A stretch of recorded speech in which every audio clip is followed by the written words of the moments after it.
nteekateeka y'omukolo guno wabeerawo obuwaayo bwe tumenya kulaba nga tutandika omukolo mu butongole mukama waffe Ssekiboobo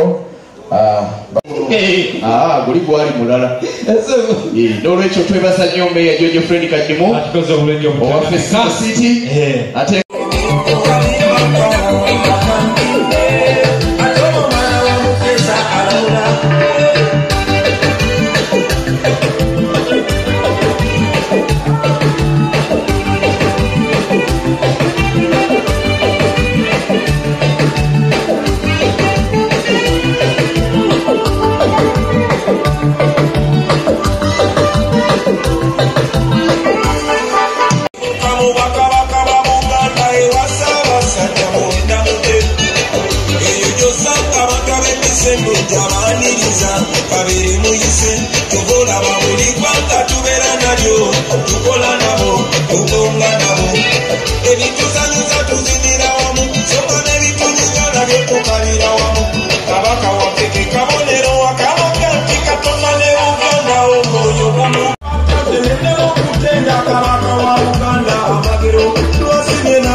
I am 21 years.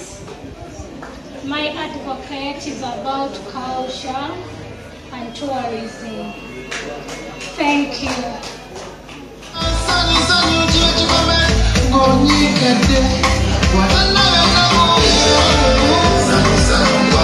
Saza Chapwe, tourism. Saza Chapwe 2025. And the theme, I'm a culture. When I said you were also Elinya Nachibuka Letitia. Ndi muwala wa mwami Lumu okuva Embalala mu Kyaggwe. Ndi muzzukulu wa mwami Bosa okuva Embalala mu Kyaggwe. Nva mu luggya lwa mwami Kiguli okuva mu Kyaggwe. Nva mu lunyiriri lwa mwami Serunkuuma okuva mu Kyaggwe. Nva mu muluka gwa mwami Bosa okuva mu Kyaggwe. Nva mu ssiga lya mwami Kiyingi agalamidde mu Kyaggwe. Neddira Ndiga akabbira Mpologoma. Omubala gwaffe gugamba nti Nabbosa Nabbosa paawo alikuliisa endiga. Bwe nzira ku ludda olwa maama Nzaala, nzaalibwa omukyala ow'ennyonyi ennyange Nazziwa Ssise. Ku ludda olwo mba muzzukulu wa Mbaziira atudde ebulimu mu Kyaggwe. Ssaabasajja Kabaka awangaale.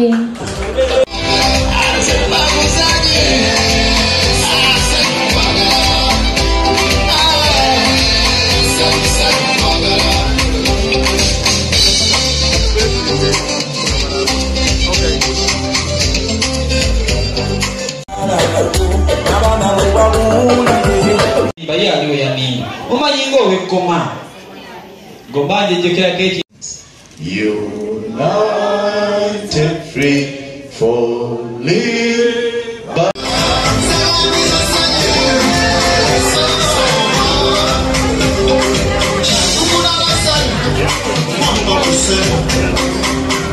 what?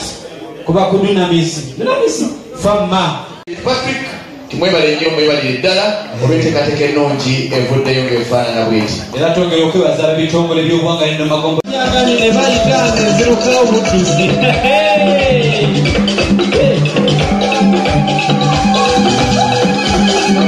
N'olaba endeku omwenge omugazi.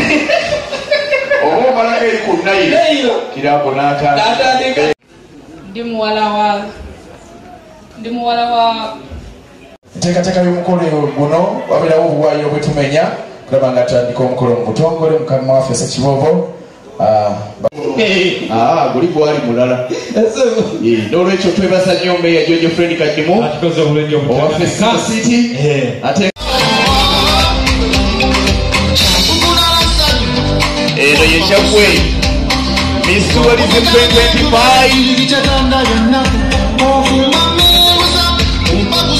twebaza nnyo mmeeya Jojo Friend Kadimu olw'enteekateeka ennungi webale nnyo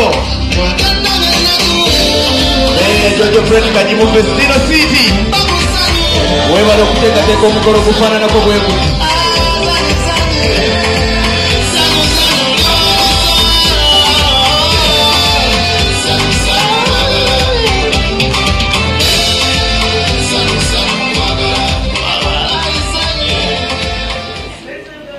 Good evening, everyone. My name is Mukisa Ellen Salif, 20 years old, a student from Skills Clinic, advocating for period poverty in girls. Thank you.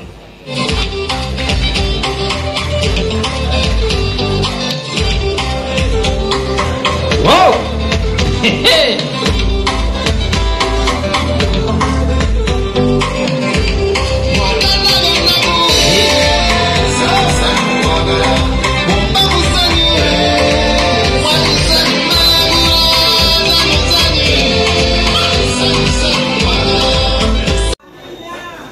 Erinnya lyange nze Nakayima Hope Nabatanzi ndi muwala wa Mwami Gobionad Ensumba mu muluka gw'Ebgoye mu ggombolola lya Ntenjeru Saabaddu.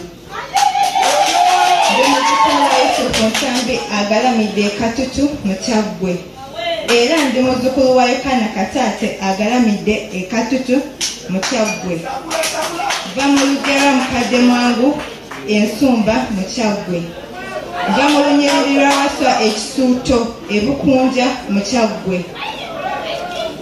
Va mu mutuba gwa Goobise Busubi e Buweera Bukunja mu Kyaggwe. Va mu Sigala Namugwanga e Bwa Bukunja mu Kyaggwe. Jjajja owa Kasolya Yendugwa e Katende Mawokota oyo yantuusa ewa Ssaabasajja Kabaka. Omulimu gwaffe ab'olugave tuli batenga mu lubiri lwa Ssaabasajja Kabaka.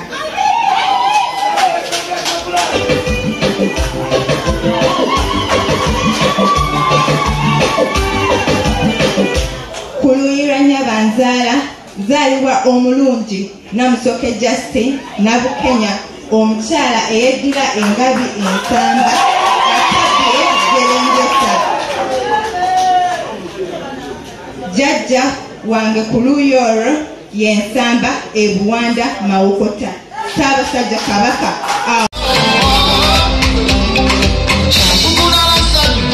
Eno ye Kyaggwe Miss Tourism 2025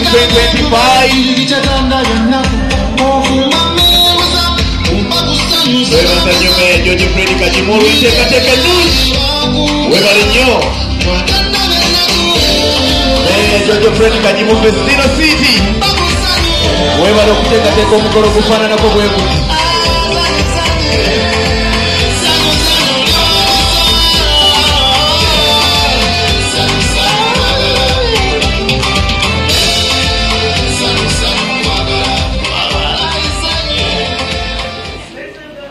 Good evening, everyone. My name is Mukisa Ellen Salif, 20 years old, a student from Skills Clinic, advocating for period poverty in girls. Thank you.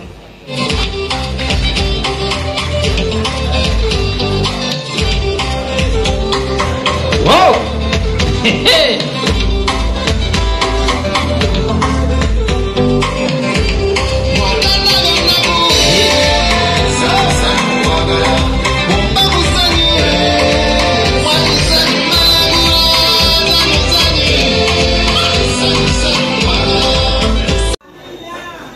Erinnya lyange nze Nakayima Hope Nabatanzi ndi muwala wa Mwami Gobernard Ensumba mu muluka gw'Ebgoye mu ggombolola lya Ntenjeru Saabaddu. Ndi mutukula Yusufu Nsambi agalamidde Katutu mu Kyaggwe. Era ndi muzzukulu wa Yokaana Kataate agalamidde e Katutu mu Kyaggwe. Va mu lugero mukadde mwangu Ensumba mu Kyaggwe. Va mu lunyiriri lwa Waswa Ekisuuto e Bukunja mu Kyaggwe. Va mu mutuba gwa Goobise Busubi e Buweera Bukunja mu Kyaggwe. Va mu Sigala Namugwanga e Bwa Bukunja mu Kyaggwe. Jjajja owa Kasolya Yendugwa e Katende Mawokota. Oyo yantuusa ewa Ssaabasajja Kabaka. Omulimu gwaffe ab'olugave tuli batenga mu lubiri lwa Ssaabasajja Kabaka.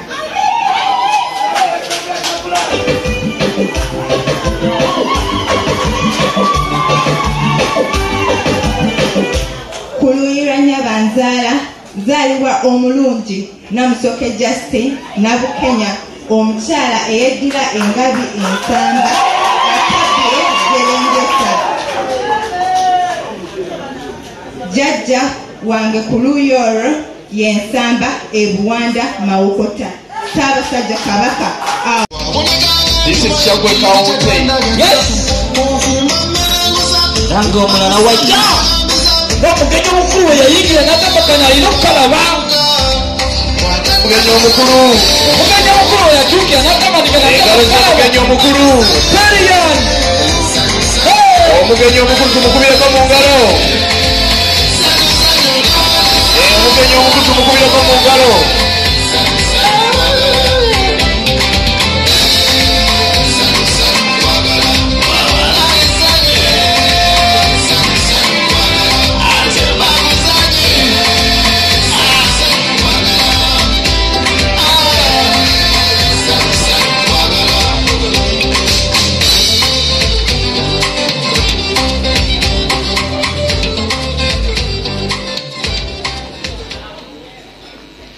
Greetings, everybody. My name is Nalgo Annette, 21-year contestant for Miss Tourism Kyaggwe. I am advocating for healthy education and awareness, self-love, and confidence in girls. Thank you. Wow! Hey! Kyaggwe! Yowulira. Yogedde mu Luganda yogedde Luzungu.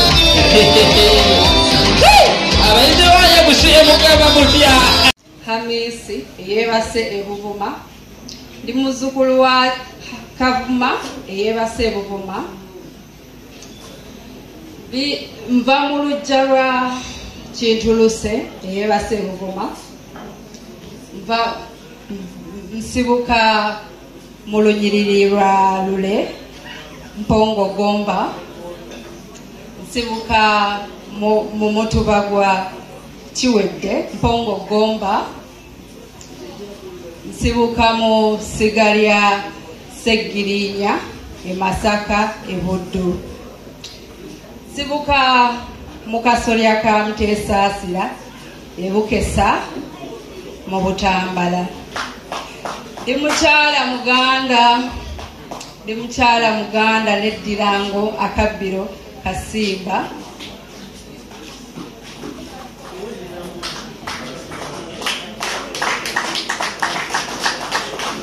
N'eddirango Akabiro Kasimba. Omulimu gwaffe ab'eddirengo tuluka Nguugu. Ku ludda lwa mmange anzaala erinnya ye Rukiya Kagoya yeddira Ngabi.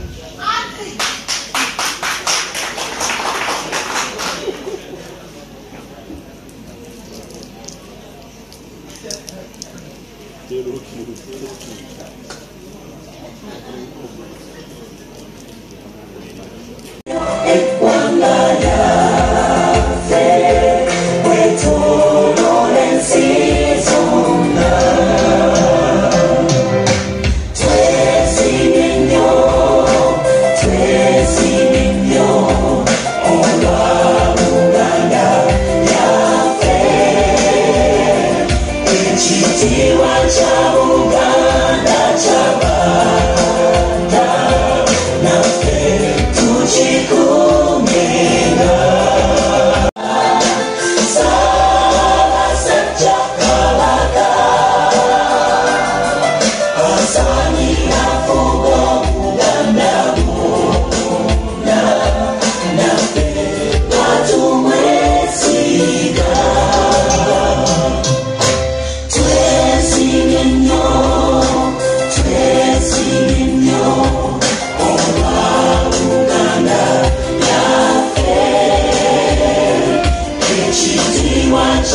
Nalgo Anet, ndi muwala wa Kakoza Richard, agalamidde Bugerere mu Kyaggwe, ndi muzzukulu wa Sebuzana Joseph, agalamidde Bugerere mu Kyaggwe. Nva mu Mutuba gwa Lukyamuzi mu Kyaggwe, nva mu Lunyiriri lwa Katongole mu Kyaggwe, nva mu Ssiga lya Katongole mu Kyaggwe, mu Mutuba gwa Katongole ebuli mu Bulema Buddu. Neddira nte akabbiro ŋŋaali omubala guvuga nti ekyuma kirinde n'omukimba gulinde watande talina kabi amatambadde ngaleeta omusumba n'agayibwa. Oluuyi olwa maama mange mwogerako nga nfukamidde. Manga nzaala ye Nannyomi Harriet yeddira Nnyonyi Nyange akabbiro ku nguvu. Ku luuyi olwo mba muzzukulu wa Mbaziira ebulimu mu Kyaggwe Wangala Iben.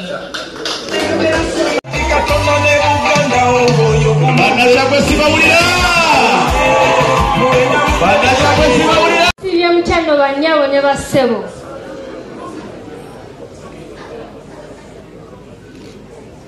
Nze Nakibuye Namyawo Catherine ndi muwala wa Kateeba George atudde ku Mutala Sango mu luka gwa Mpunga Emituba ebiri mu ggombolola ya Ssaabaddu Ntenjeru mu ssaza lya Kabaka erya Kyaggwe.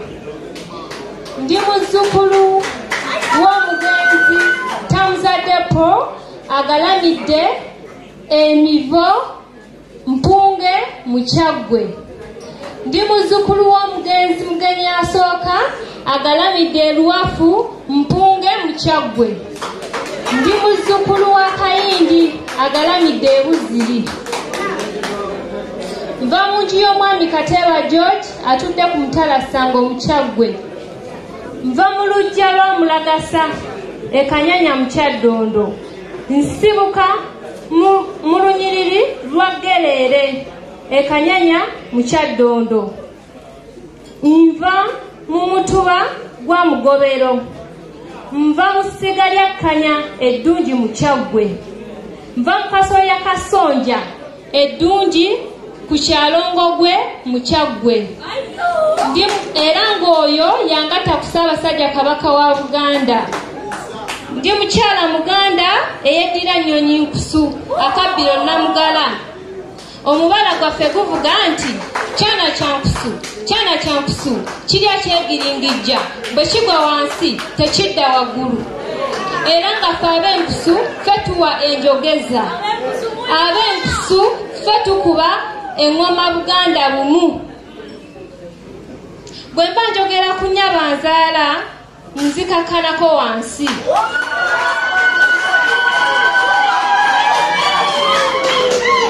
Nzaalibwa omulungi Nansubuga Proscovia Vida, omukyala yeddira Emmamba akabbiro Muguya. Ku luuyi olwo ndi muzzukulu wa Gabunga Estagala Buwaya Ssaabasajja Kabaka awangaale. Engalo zizuulira ono ye Miss Kyaggwe 2020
Good evening, ladies and gentlemen.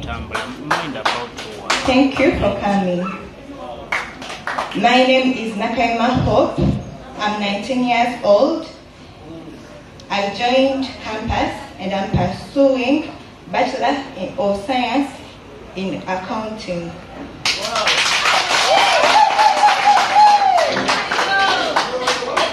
I advocate for girl child education and culture awareness.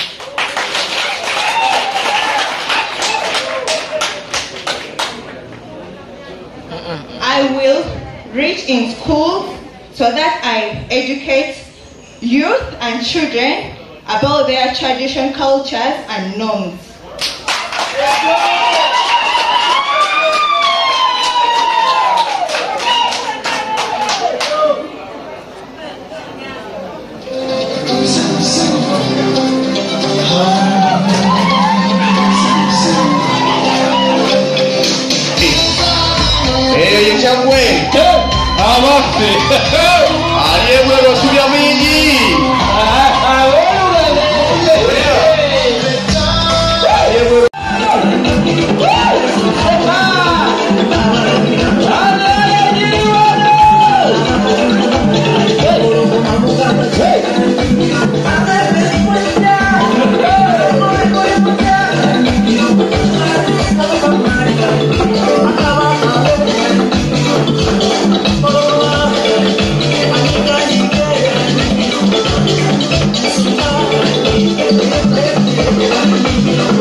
My name is Namarja Joria.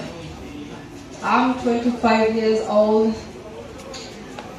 and I'm an artist by professional.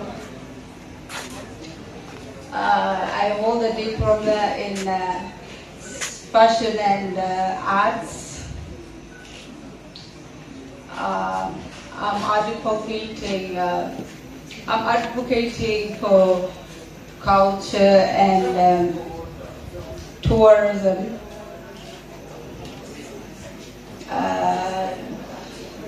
I'm prepared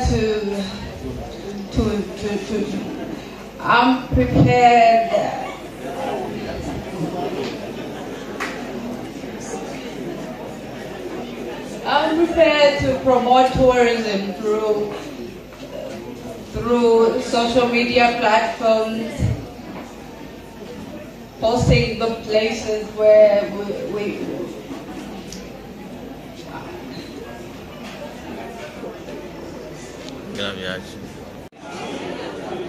for a reason that we are in Uganda, I would like to speak Luganda to explain my outfit in detail. Mu Luganda njagadde okubannyonnyola ku outfit yange, ennyambala yange eya leero engeri gye tuli mu Buganda njagadde buli omu akinnyonnyoke. Outfit yange ekyamba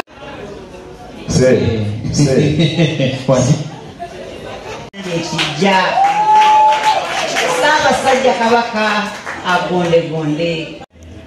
Meya Fred Kajimu ssentebe w'enteekateeka eno babiyita binywero agenzeko mu kinywero ewerunayida bagendaga mu kinywero ewerunayida owasanga nga bataddewo awo baba batetenkanya ng'omutunzi w'ebbaala Kizito